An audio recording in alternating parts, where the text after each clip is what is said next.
Hey guys, it's Mr. Castellano, and here is my analysis of the differences between the old SAT reading section and the new SAT reading section. Bang! Alright, so you remember the old SAT. 3 sections totaling 65 minutes. There were just too many passages.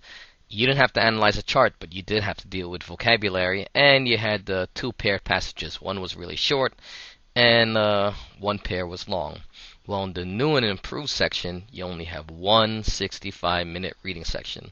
And believe me, that's a lot of time to get your stuff done without worrying about the time limit.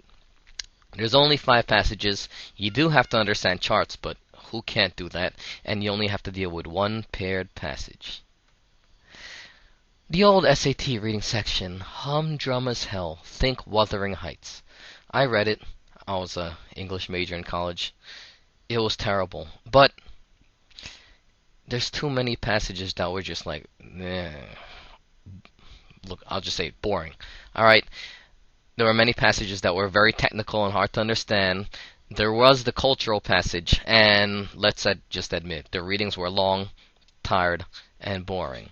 Now, the SAT, the new SAT has, they still have classic fiction, but you only have to deal with it once. Alright? They have updated fiction, and sometimes they combine that with the cultural aspect of the test. They have a science section, and it is very technical, but if you can read and comprehend, and you can read a graph, you should have no problem with it. I remember a science passage that I read in practice test 1, and it seemed difficult at first, but once I got past the difficult vocabulary, it's a reading comprehension test. It's not a science test, so all the answers are in the reading. Okay? And the shorter readings are a bit more bearable. Now, let me tell you about questions on the old SAT compared to the new SAT. Old SAT, you had your purpose, inference, words, and context questions. You had your confusing questions. It was a task just to decipher what the question asked. And you had your questions that ask you, everything except which one. You had the 1, 2, 3, or the 1 and 2 only questions. Well, in today's SAT, you still have purpose questions, but you also have easier inference questions. I mean, the test was written at about a 9th grade reading level. You have fewer words and context questions because there are fewer questions. And you have more direct questions. Okay, for example, question 2 might ask you a question, and then question 3 is going to ask you, what's the best sentence of the following choices that shows the answer for question number 2? Okay, so that's really the main new part of the new SAT. It's picking out the sentences that prove your answers. Now,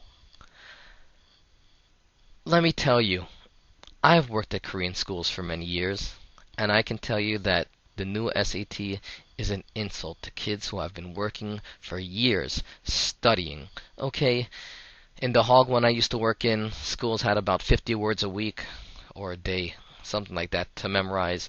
They took practice tests on Mondays, Wednesdays, Fridays, and they reviewed those tests in between.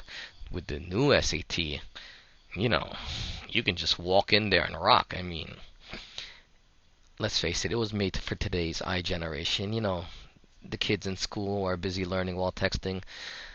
It's an insult to kids who are prepared for the exam, seriously, and I think the purpose of making the test easier was so that all students get a fair shake. So you just don't look at the SAT score, you get to see what students did outside of academics. Okay?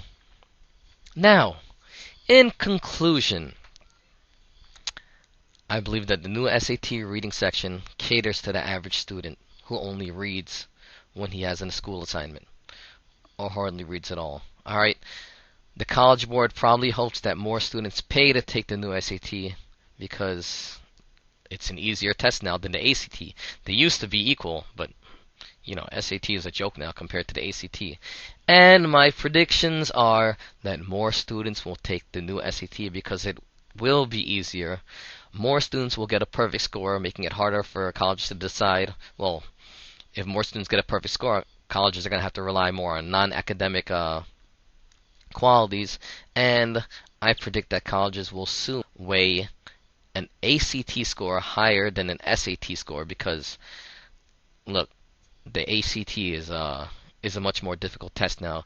You can see over here that SAT reading scores have declined over the past few years, and the College Board solution is to make the test easier for everybody to enjoy. Deuces! Please share, and if you want to learn something, just email me.